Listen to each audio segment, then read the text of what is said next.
that yesterday early morning, data cable has been significantly damaged.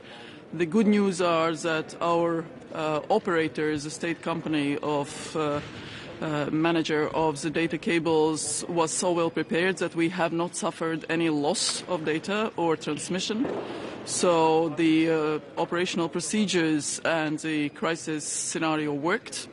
In the same time, of course, as we saw, there was a day-long effort to clarify which ship has been responsible. So we have certain progress, but I cannot explain in detail because, of course, it's classified information. There were several ships that were cooperating, one ship that was not cooperating. So the Navy and the other institutions are cooperating with Estonia, with Finland, with Sweden, Norway and others to make sure that our action is in place. So that's another sort of indication how quickly one has to move when something like that happens. How many cables do we have in the Baltic Sea? And also one of the ships involved is actually a sanctioned Shadow Fleet ship. So today we will also discuss, of course, the issues around how we can further sanction Russian incomes. So that is also Shadow Fleet is one of those. But also how we, together with the new American administration, with others, with Brits, can do other things to make sure that Russia's effort in Ukraine, the war, is weakened. Because weak Russia, we heard it yesterday also from Ms. Tsikhanovskaya, weak Russia is the best security guarantee for all of Europe, for the whole Euro-Atlantic space. We will have the exchange on Middle East, including on Syria. Again, there are certain developments that we welcome, which is a ceasefire, the release of hostages. I am personally very deeply unnerved by the efforts of Hamas to present themselves as some type of show. So that is something that we find despicable. Lebanon ceasefire holding, but again there are issues that need to be discussed. And Syria, we fully support conditions-based roadmap for lifting sanctions and everything around that. And on Ukraine, I know you have a question. Yeah, on Ukraine, I have one question. Trump said this weekend that he will significantly cut aid. We don't know exactly if it will be on Ukraine, but what does this mean for Ukraine?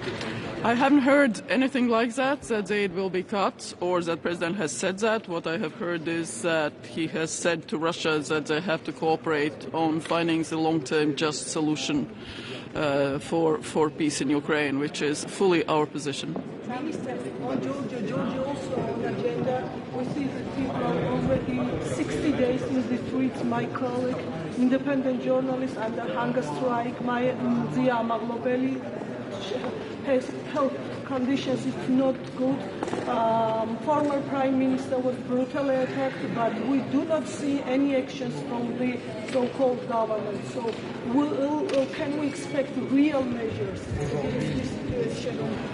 Again, on the EU side, we have done certain actions, which is essentially changing the visa regime with the government officials, with the public officials.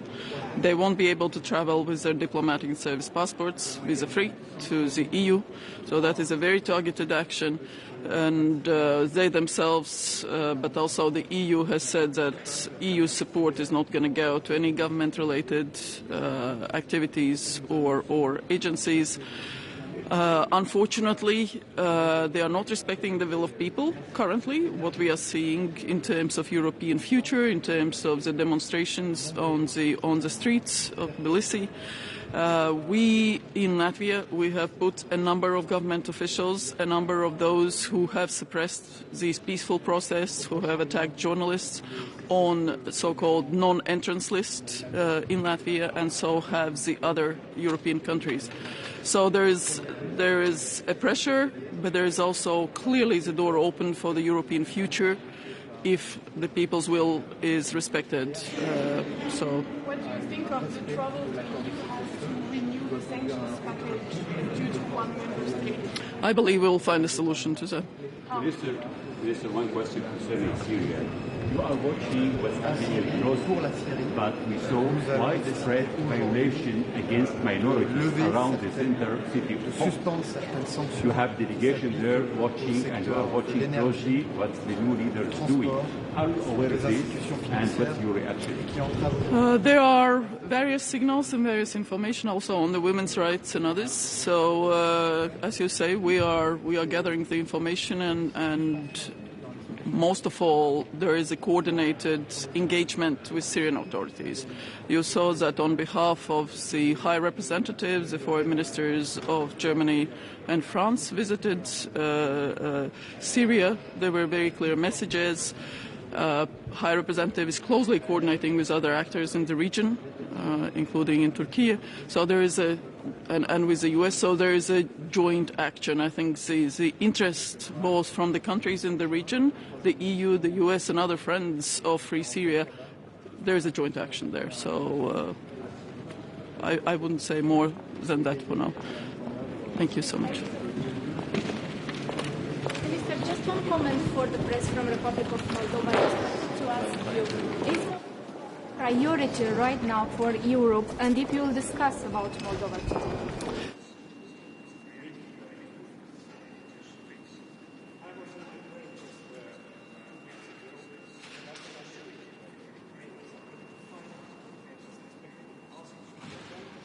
En termes de l'accord, on doit permettre la libération de tous les otages, notamment des 2 otages français, Calderon et doit permettre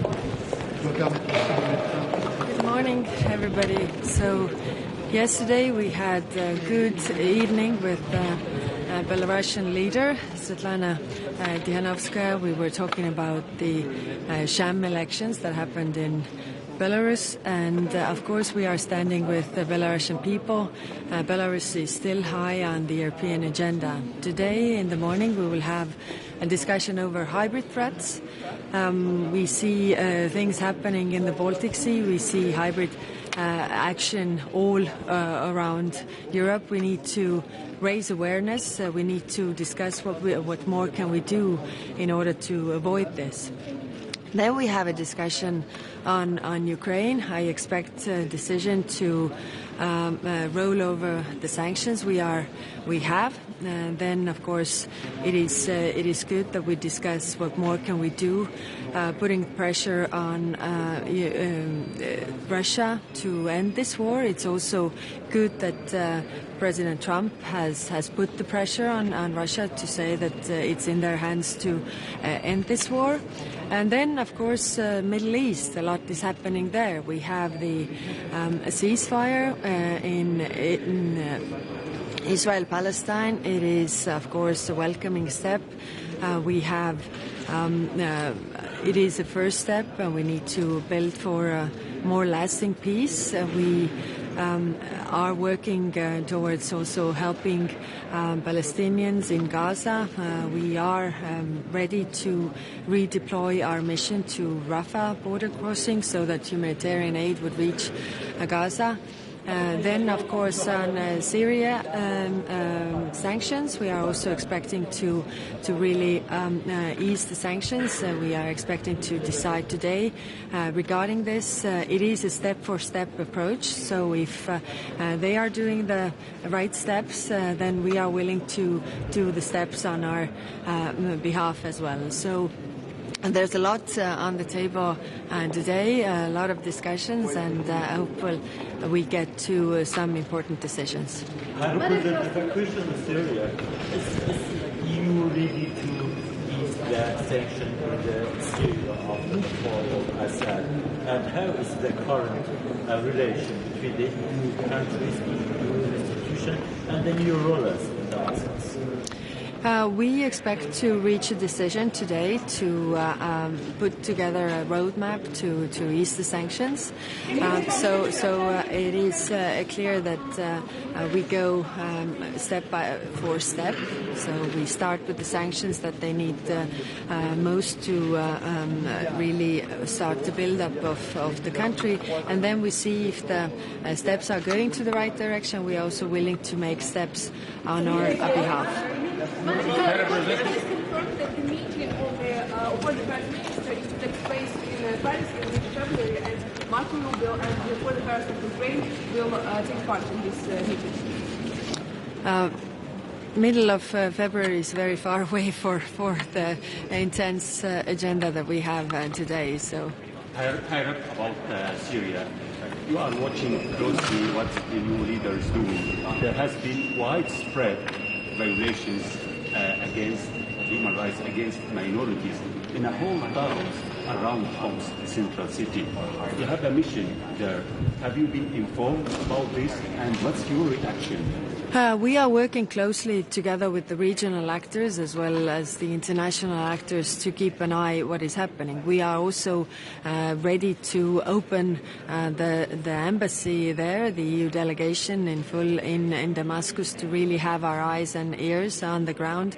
So, like I say, Syria's future is fragile, but hopeful. We need to also give a space to make the right steps. But of course, we need to see the right steps as well. Right now, they're saying all the right words. Are they doing also the right things? And therefore, we have this step-for-step approach. If they make the steps, then we are willing to make the steps as well. What do you think? Georgia, what we can expect today, and how do you estimate recent situation? Because we see that already 2 months people are standing in the streets, journalists under arrest on a hunger strike, and ex-prime minister was brutally attacked and so on. So what's your view? We're going to briefly discuss Georgia today as well. And of course, we have now the diplomatic passports suspended, and the visa-free regime suspended for the diplomatic passports. We have also taken the funds that we had in support of the government and given them to the NGOs, the civil society, I think, to support them in this mission. But it is in the hands of Georgian people to really get this straight. What do you think? President Trump has talked about clearing out Gaza. How do you respond to that? I mean, we've had some critics say this is ethical. Gaza and people of Gaza have suffered a lot. I think both the Palestinians as well as Israelis deserve peace, and that's why we really need to move on from the ceasefire to a most permanent or more permanent peace. And therefore, Europe is supporting the two-state solution, of course supporting Israel's security, but also the rights of Palestinians. Europe is the biggest supporter of Gaza by humanitarian aid, but also UNRWA in the United Nations, so we continue to support the people. What do you think of the mood of new diplomats towards the United States and what's happening now with Trump? Is there a party? No, we are willing to work always when there are elections. There's going to be a new administration, so we need to work with the new administration. Of course, the style of different administrations is different, and we need to adapt also our working methods to this. But I expect very good cooperation also with the new administration. Thank you. Short statement On the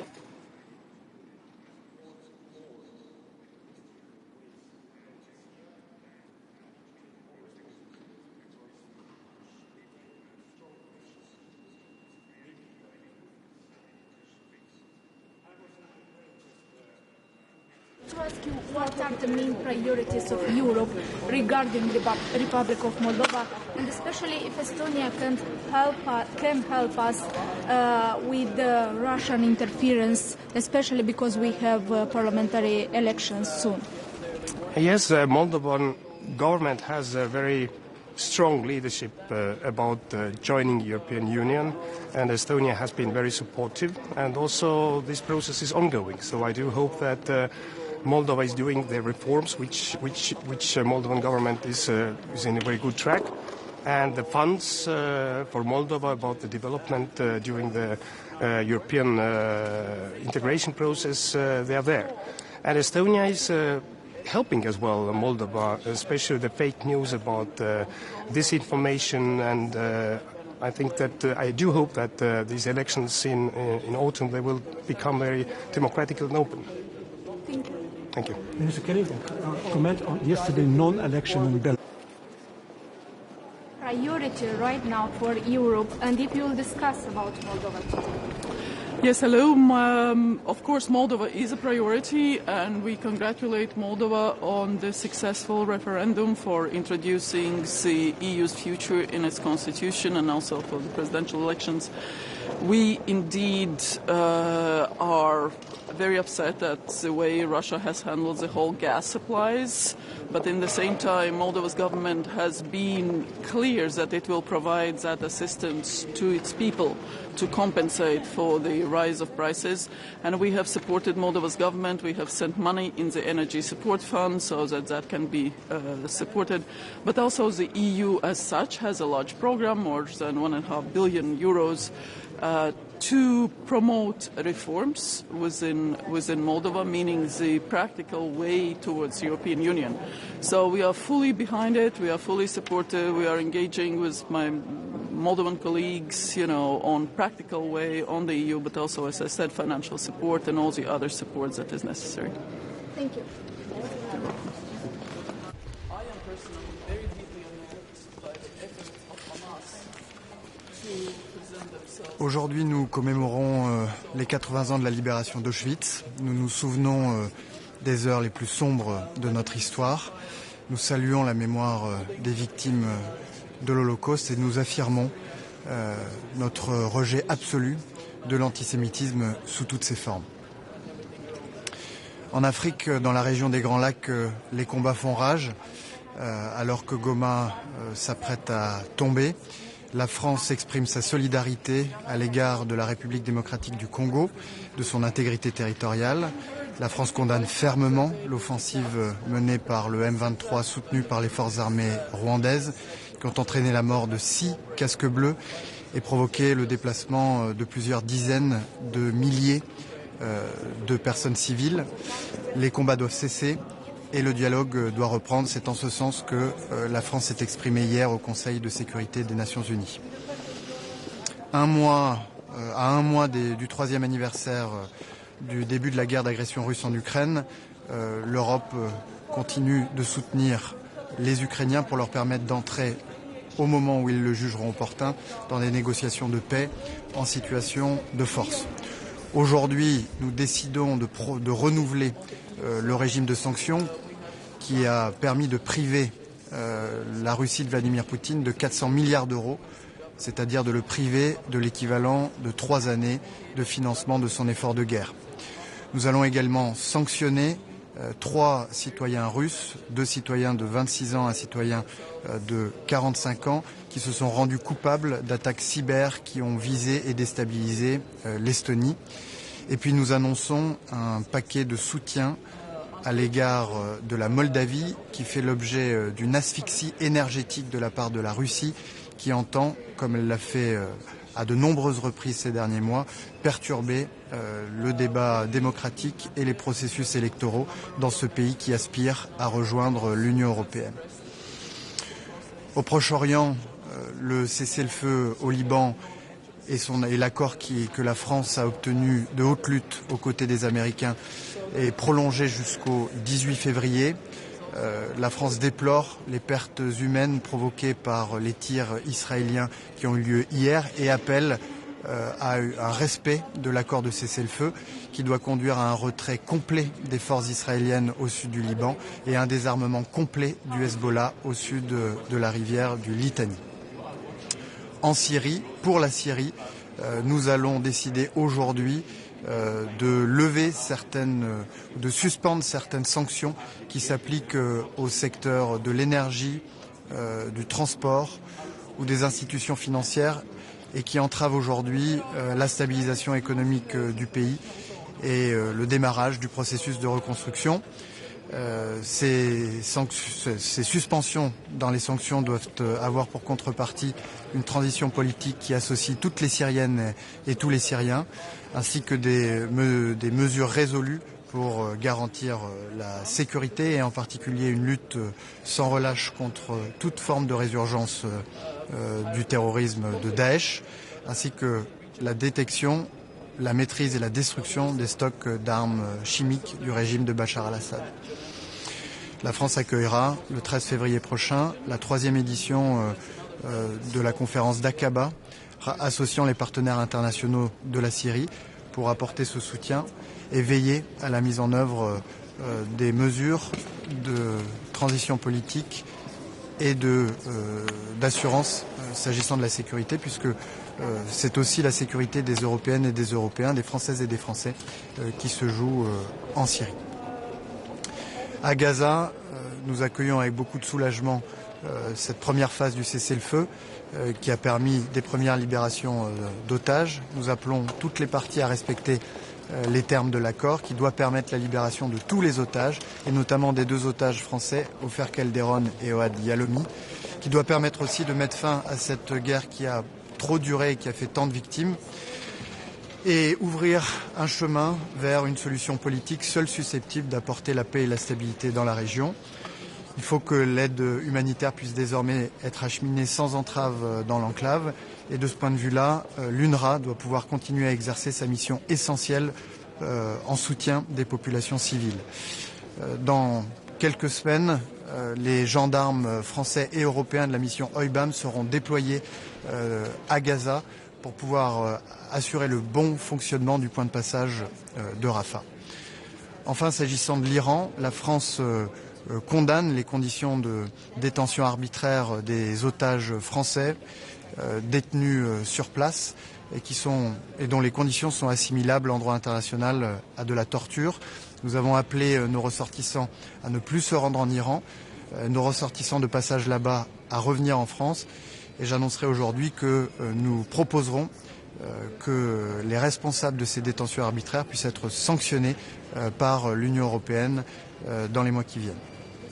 Enfin, nous décidons aujourd'hui de suspendre l'exemption de visa qui s'applique aux diplomates, aux officiels du gouvernement géorgien, que nous appelons une nouvelle fois et avec beaucoup de fermeté à mettre fin à la répression qui vise les manifestants et qui vise les journalistes et les représentants d'organisations de la société civile. Le peuple géorgien a exprimé constamment et avec beaucoup de persévérance son aspiration européenne, son aspiration à la démocratie et à la liberté. Elle doit être entendue. A couple days ago, you had a meeting in Davos with the Prime Minister Masroor Barzani. Could you tell me something about that meeting, please? La France est très attachée. France remains committed to the fact that the Kurds are fully integrated in the political transition in Syria. There needs to be a political solution that respects the rights of the Kurdish people while taking into account the security interests of Turkey. But this needs to be a peaceful process that respects and takes into account the fact that the Kurds have played a significant role in the fight against ISIS and in the fact that the terrorist fighters of ISIS are now placed in prisons rather than spreading insecurity in Syria and Europe. Qu'est-ce que vous pensez du blocage des sanctions du renouvellement des sanctions par un seul pays membre? Je vous l'ai dit, aujourd'hui les sanctions seront renouvelées. Elles ont permis de priver Vladimir Poutine de 400 milliards d'euros, c'est-à-dire l'équivalent de 3 années d'efforts de guerre. Elles ont prouvé leur efficacité et elles vont être maintenues et se poursuivre. Je vous remercie. Merci beaucoup. Je suis très en retard.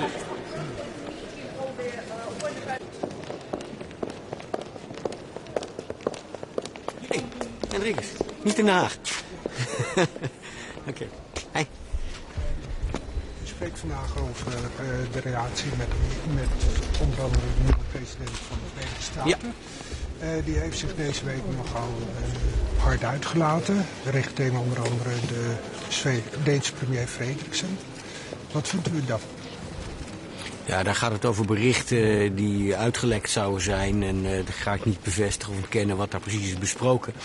We gaan de nieuwe Amerikaanse administratie constructief benaderen. Omdat zowel op veiligheid als economie Europa en Europese landen een hele sterke band hebben met de Verenigde Staten.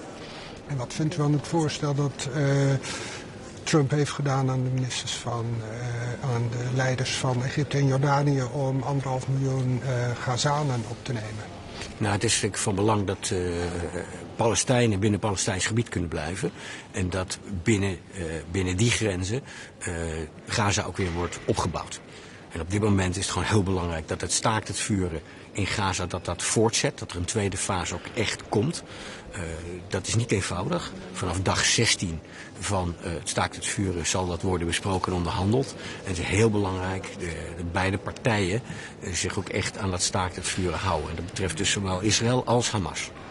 Hoe beziet u zo'n voorstel van Trump om mensen uit Gaza weg te halen? Hij doet wel vaker bouwde uitlatingen, die nemen we ook altijd serieus, maar hoeven niet altijd letterlijk te nemen. Waar het om gaat is hoe ook de Amerikaanse begeleiding van dat staakt het vuren, samen met Qatar en Egypte als begeleiders, hoe dat ook kan voortzetten. We hebben gezien dat er toch wat hobbels waren bij afgelopen weekend rond de vrijlating van een aantal gijzelaars. En dan gaat het met name over 1 vrouwelijke gijzelaar in die handen is van de Palestijnse Islamitic Jihad. Dat is gewoon belangrijk dat Egypte en Qatar en de VS zich daar ook volop mee bezighouden om te zorgen dat zij ook vrijkomt. Al die gijzelaars moeten vrij. Ja. U spreekt ook over de relatie met Rusland en een nieuw sanctiepakket. Premier Tusk van Polen, de EU-voorzitter, uit harde woorden voor premier Orbán als hij het nieuwe sanctiepakket zou blokkeren. Verwacht u dat het 16e sanctiepakket wel gaat komen? U sprak afgelopen vrijdag ook nog met uw Hongaarse collega hierover. Ja, ten eerste is het van belang dat de sanctiedruk op Rusland nu ook echt gehandhaafd wordt. Juist in deze fase is dat heel belangrijk. En u ziet ook dat president Trump wat dat betreft ook uitspraken heeft gedaan. Dus die moet nu worden gehandhaafd. Speculeren over opheffen daarvan, vervallen van die sanctiedruk, is spelen met vuur. Ik heb afgelopen vrijdag de Hongaarse minister van Buitenlandse Zaken opgebeld. Hij zei, wat is er aan de hand? Hoe kunnen we dit toch voortzetten? En ik heb goede hoop in dat dat gaat slagen vandaag. En u spreekt ook over het verminderen van sancties, sectorale sancties voor Syrië. Nu komen ook berichten naar buiten van het Syrische Observatorium voor Mensenrechten dat er de afgelopen 3 dagen 35 mensen standrechtelijk geëxecuteerd zouden zijn door strijders gelinkt aan het huidige regime van HTS. Wat voor signaal geeft u dat? Het zouden voornamelijk mensen van het oude Assad-regime zijn. Ja, die berichten kan ik niet bevestigen. Maar het is wel heel ernstig om te onderzoeken wat er her en der plaatsvindt. Wat wij willen doen nu is kijken hoe we sectorale sancties kunnen verlichten. Maar met een mogelijkheid dat ze telkens weer kunnen worden ingesteld als dat regime een afslag neemt die we niet willen dat het neemt. Sancties tegen de organisatie HTS en tegen bepaalde personen en ook sancties op wapens en dergelijke heffen op dit moment niet op. Dus we gaan stap voor stap kijken hoe dat gaat. En blijven in een kritische dialoog met de nieuwe machthebbers. Ja, gaat er wel vanuit dat dat een deel van de sectorale sancties tegen Syrië vandaag worden opgeheven? Ja, we willen kijken hoe we sectorale sancties kunnen opheffen. Dat betreft sancties op de financiële sector, op de luchtvaart en dergelijke sancties. Als je die opheft, kan het land zich ook weer voorspoedig ontwikkelen. En dat is denk ik op dit moment heel erg van belang. On Syria, there is the Kurdish community and the other minority. But also over the past, before the Kurdish fighting against ISIS. But right now, the future of the Syria is not clear. There's no serious negotiation between the new government in Syria, Damascus, and the Kurdish. Could you tell me something your country or EU, what are you going to do? For the Netherlands, it's very important that the new governance of Syria is working in a rather inclusive way, including all the communities that make up the society of the country. And that includes Christians, for example, but it also includes Kurds. We explicitly state that in all kind of statements, and it has also been included in the first EU statement right after the fall of Assad. Minister, on Georgia, with so many statements from your ministry, what's your now current opinion, because, as you know, my colleague, for example, independent journalist Zia Maglobeli on a hunger strike, 15th day.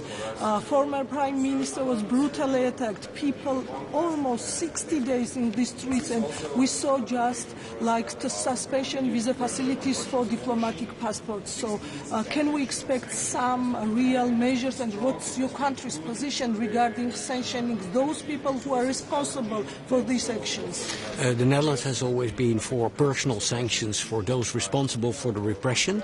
At this moment, the step to take is withdrawing the visa freedom for Georgian diplomatic passport holders. I think that's an important first step. On journalists and the freedom of journalists, I'm very concerned, and that's also why the Netherlands made available extra resources for the protection of journalists. We also made available extra resources for those who have been arrested in the repression of free demonstrations. We stand with those who want to work on the European path for Georgia, and that horizon stands. And we are rather critical regarding the elections that have taken place, also in light of the ODA report. Sorry, one question for the US-EU relations. We talk about US-EU relations today as well. I mean, Trump talked about clearing out Gaza over the weekend. What is your position on this? And I mean, can there be any good relations with a partner like this? I believe that we can have good relations with the US like we had in the during the first Trump administration. So it's important to constructively engage as Europe and as European countries with the US administration. Regarding the Gaza Strip, it's very important that the ceasefire holds. For that, we need two parties, Israel and Hamas, to work constructively also towards the second phase. That will not be easy.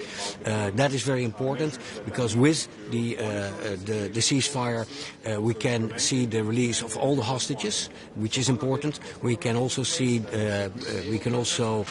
safeguard that more humanitarian aid will come in and really be distributed to those in need. And hopefully this ceasefire also brings an end to the war. That is very important. I would not speculate about ideas of the people, of the Palestinian people of the Gaza Strip to go anywhere else. Those who are the Palestinians in the Palestinian territories should be able to remain in the Palestinian territories, be it the West Bank or the Gaza Strip. We have to go now. Last question. Not to go into panic mode on Trump. What's your idea on this? We see panic mode is never good in foreign policy making. It's never good. It's never a good base of foreign policy making.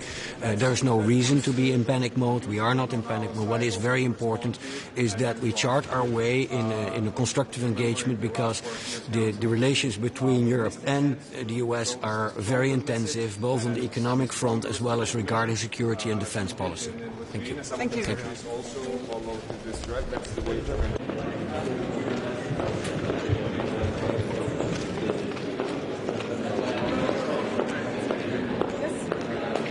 Good morning. Good morning. Foreign Affairs Council will discuss about hybrid threats today. EU Commission is taking hybrid threats very seriously, such a recent one in the Baltic Sea. And I want to comment Latvian and Swedish authorities for their very quick action. Protection of critical infrastructure and also investigation of the incidents is responsibility of the Member States, but the Commission is willing and capable to support Member States. Our tools, they include operational support, financial support, and also information sharing. We are currently investing to new technologies and also very close cooperation with Member States, with the industry, who often owns the cables, and of course NATO. It's crucial to be able to better prevent, detect, respond, and also repair our infrastructure.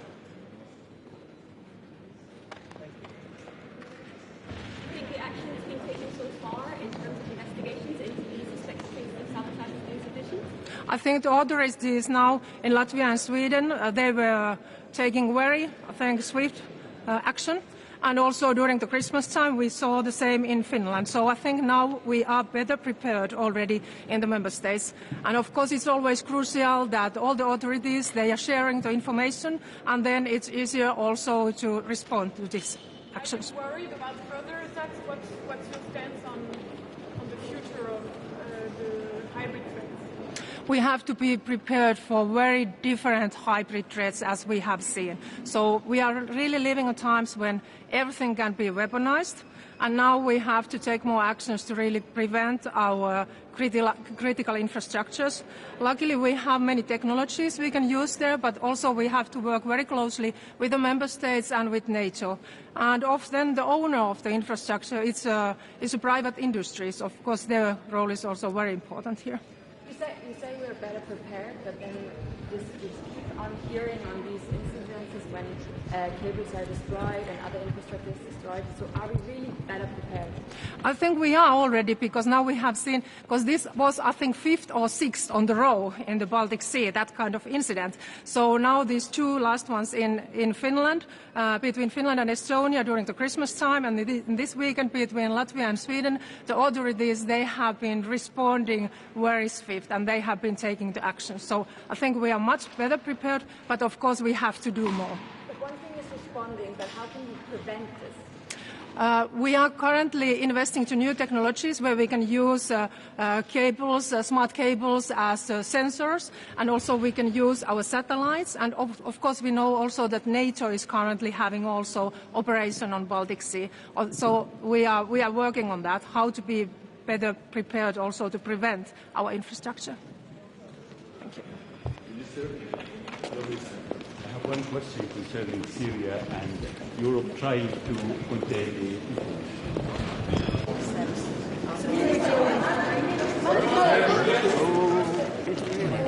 Good to see you. Good to see you. Can I say a few words maybe? I'm very conscious that there's many people in Ireland still without electricity supply and without water, and I want to assure people that everything that can be done is being done to restore people to supply as quickly as possible. I really want to express my gratitude to the incredible crews who are doing so much work right across the country. We've gone from around over 750,000 people not having access to electricity to over 200,000 people now.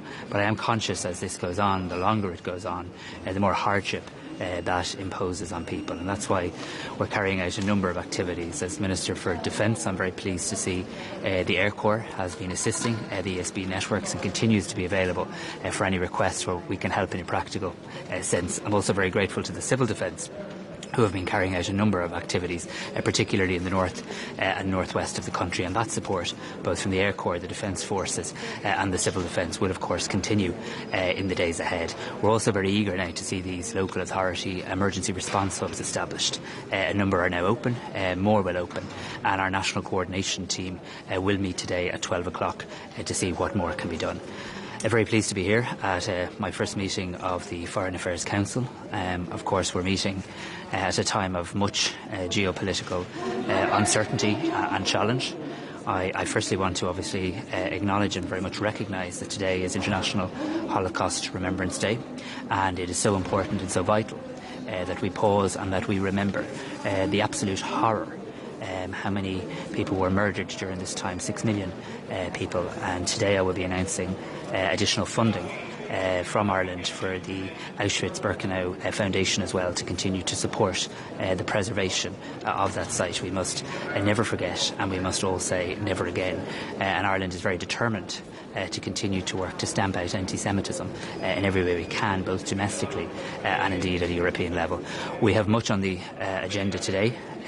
Obviously Ukraine, a very serious situation continues there. We must absolutely maintain European solidarity. We need to see the rollover of the sanctions in relation to Russia. That's absolutely essential, and I think very good progress has been made on that this morning, and I welcome that fact. We need to obviously discuss the Middle East. I think we need to begin to progress the conversation about the status of the sanctions in relation to Syria, but any changes there, I think, will need to have a snapback mechanism. I think that's really important to provide the European Union with the assurances that we require. And of course, in relation to Gaza, I very much welcome the fact that the ceasefire is holding so far. ceasefire, that we have seen the release of hostages, and that we are seeing a very significant increase in humanitarian aid, but we need to see so much more. And I think we need to all challenge ourselves on how we can do more.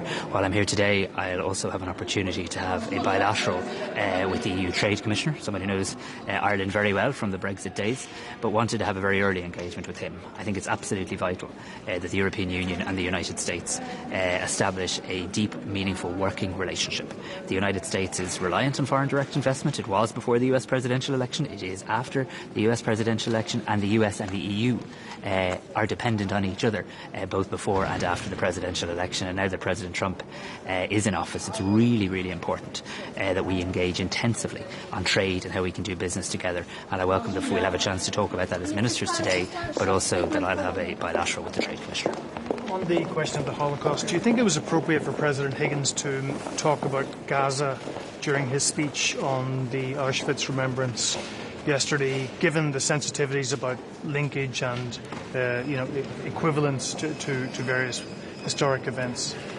So I think it was important that the President of Ireland attended the event yesterday. I think it's the 7th time he has attended an event, and this is always an event carried out with great solemnity and sensitivity. I believe yesterday's event was a very moving occasion, obviously for survivors and their families most particularly, and Minister Donoghue was there on behalf of the government. I understand there were a small number of people who protested, and of course people have a right to protest, but I think the President was very clear, as is the government, as are the people of Ireland, in calling out the horrors of the Holocaust and making sure we remember that we record that we acknowledge that each year, and of course people have a right to protest. But was it appropriate for Gaza to be linked to the Holocaust or mentioned in the same speech? I think the President was very clear in relation to obviously specific issues regarding the Holocaust and his absolute condemnation of the horror, the murder of the Jewish people, but also I think rightly mentioning the situation in the Middle East as well, but also calling very much for hostages to be released. I am conscious though that this is a very, very sensitive time, and I don't want to say anything to distract from that. You know, today is the 80th anniversary of the liberation of Auschwitz. Today is International Holocaust Memorial Day, and I think it's really important that we keep the focus on that. About Syria, and I wanted to find out the Department of Foreign Affairs. I'm not sure. Minister, I wanted to find out what you intend to do precisely in Syria, the situation going there right now. So I think in Syria, I think it's early days, but I think there are cautious signs of optimism. But it is important that we continue to engage. I don't think it would be a good scenario to have many other geopolitical actors and forces engaging with Syria, and for the European Union not to be in a position to intensively engage. And I welcome the fact that a number of my counterparts have already visited Syria. A number more will in the days ahead. I think that is good. I think we're getting to the point where we can begin to have an informed conversation around the issue of sanctions. But I think it is vital that any discussion around that also has that snapback mechanism, so that if things do go off kilter, there is an ability to immediately reinstate the sanctions. I think that's a prudent way to respond. That's the starting point to which I come to this conversation. I think we also, in the time ahead, need to consider obviously issues around migration and the many Syrians who fled Syria right across Europe, but I think that is for another day. I think the priority now must be on engagement with the new Syrian authorities and making sure that as we consider the easing of sanctions, that there is that snapback mechanism. About Donald Trump's call for what he called the clear out of Gaza. I mean, given how strongly Egypt and Jordan have resisted the idea of pushing Palestinians into the Sinai or even into Jordan from the West Bank, how concerned are you about those comments? So firstly, I'd say President Trump, I suppose, and his team were very much a party to the ceasefire agreement in terms of very intensive work, and I acknowledge that, the very intensive work that the Trump administration put in the days before President Trump assumed office. I think that was welcome, and I've no doubt that played a very significant role in helping to bring about a ceasefire that has now seen the killing and the bombing stop, that has seen the aid flow, and has seen hostages be released. And it's really important that ceasefire holds. It is also important, though, to acknowledge in that ceasefire agreement itself, it does talk about people being able to return, and therefore I think it's important that we're consistent in the approach that we take. The priority, I think, needs to be on implementing the letter and the spirit of the ceasefire. And like I say, President Trump's administration has played a positive role in bringing about those conditions. I think our focus now has to be on making sure that it lasts, that it holds, that it is enduring, and that it can be built upon. I must say, I was so pleased, as I'm so many people across the world were, to see aid trucks finally re-entering, to see aid being distributed. But the scale of what has to happen here is absolutely almost incomprehensible, and I think it's really important that we continue to look at every opportunity to increase humanitarian aid. One more. Link to what you have to say about the EU-US relations after the inaugural speech on Monday? So President Trump is a democratically elected president of the United States of America. He will decide the direction of his country for the next 4 years, and certainly for the next period of time. His party controls both houses of Congress as well, and that is the reality with which the European Union finds itself. I think Europe should not just become a multilateral organisation that talks about President Trump. We should also be one that talks about what we are going to do ourselves. We are not just commentators on the outcomes of other people's elections. We are the European Union, and there are hundreds of millions of us. There are 27 countries, and we must now control what we can control, and that means the implementation of the Draghi report. It means the implementation of Letta's recommendations. It means carving out the proper time, bandwidth, space, capacity in the Commission to return to issues like competitiveness, and it means engaging with President Trump in a way that I think he relates to, about the benefits to the United States of America of doing business with the European Union and member states of the European Union. And I would respectfully point out, when you look at trade in the round and when you include the issue of services, it's a much more it's a very different or less stark picture to perhaps how it's somehow presented in the United States. So we can do business with the Trump administration. My country has done business with every US administration. There'll be challenges. There'll absolutely be challenges. But we've got to control what we can control, and that's why I want to meet the Trade Commissioner today. I think it's essential that there's an early engagement between the EU and the US. I called for that during my time as a member of the European Council. I reiterate that today. And I also very much welcome the fact that the Secretary of State, Marco Rubio, will be invited to participate or to either Zoom in or meet us in person at a Foreign Affairs Council at an early date. I think that would be really very welcome development. With meeting members of the US pharma sector, multinational sector, as part of perhaps a charm offensive to dissuade them from shifting production to the US? So we'll absolutely be engaging with them, and it's my intention in the next week or so to bring proposals to government to establish a new trade consultative forum. What I want to do here is get people around the table. I want to get people around the table in the broadest sense of the words Team Ireland. Whether you're the government of Ireland, whether you're people investing in Ireland, whether you're people looking to seek investment in Ireland, I think it's really important we all work together and trade. It's really important we also listen carefully to what people considering investing in Ireland are saying to us. And they're saying we need to see a greater investment in infrastructure, in things like water, energy and housing. And I think showing them that we have a roadmap and a plan forward there, as we do and as we've prioritised in the programme for government talks, would be very good. There's many, many reasons people do business in Ireland, and I don't believe those reasons have fundamentally changed at all. And I do believe working together, actually, we can further enhance the Why Ireland argument in the days, weeks and months ahead. Minister, what will not happen? Well, obviously the European Union has a wide range of sanctions in place in relation to Syria, and I think as we begin to consider in the time ahead the future of those sanctions, obviously we have to be very conscious of the very important issues that you highlight. And human rights is a fundamental value on which the European Union is founded. I think it is also, though, important that the European Union doesn't remove itself in any way from engagement. I think we've seen how that has been a mistake in other parts of the world in the time gone by, where many others engage with countries and the European Union stands back. I don't think that would be a prudent or responsible thing to do. I think it's much better to engage, but of course engage based on our own values, and of course having snapback mechanisms in place if we make any decisions in relation to the removal of sanctions or the easing of sanctions in due course. Thanks very much. Thank you, sir.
mamy polskich dziennikarzy, musimy tam popatrzeć. Dziękuję.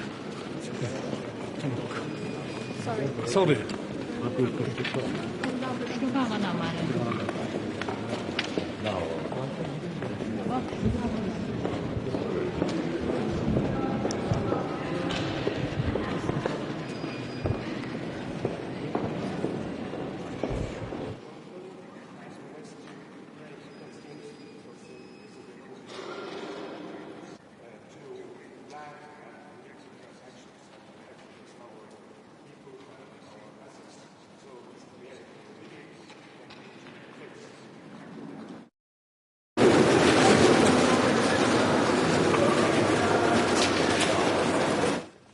Dzień dobry Państwu. Dzisiaj pierwsza Rada Ministrów Rolnictwa Unii Europejskiej w czasie naszej prezydencji, polskiej prezydencji. To duże wyzwanie, ale także wszelkiego rodzaju możliwości kierowania, wpływania, koordynacji, współpracy, wypracowywania pozycji Polski tutaj w Unii Europejskiej. Główne przesłania, wokół których będziemy skupiać dzisiejszą naszą dyskusję, ale nie tylko, to jest problem bezpieczeństwa żywnościowego. O tym dużo mówił także pan premier Tusk w czasie swojej wizyty w parlamencie w Strasburgu.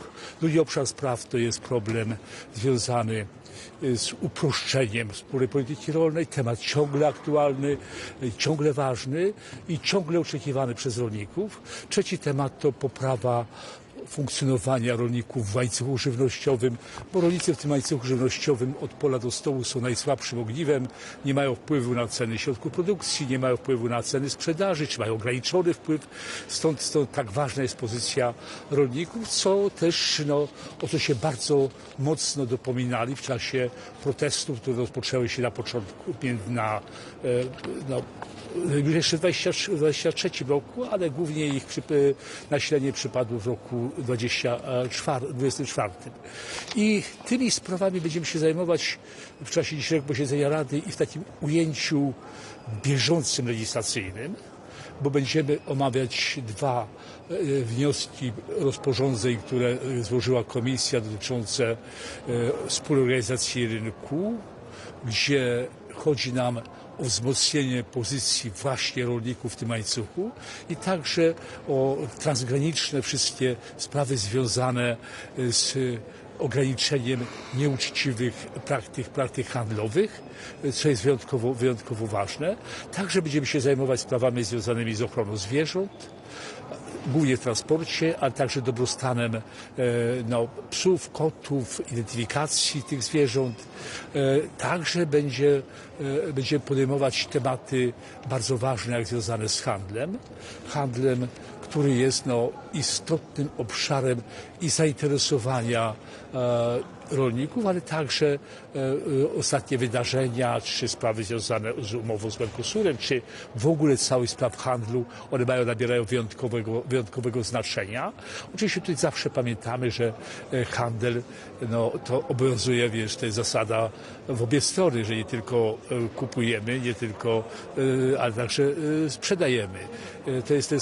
Należy o tym pamiętać, ale także będą wyjątkowo ważne sprawy, jeśli chodzi o handel, to my tutaj bardzo mocno wyraźnie stawiamy i mówimy do Komisji o potrzebie takiej pełnej analizy udzielonej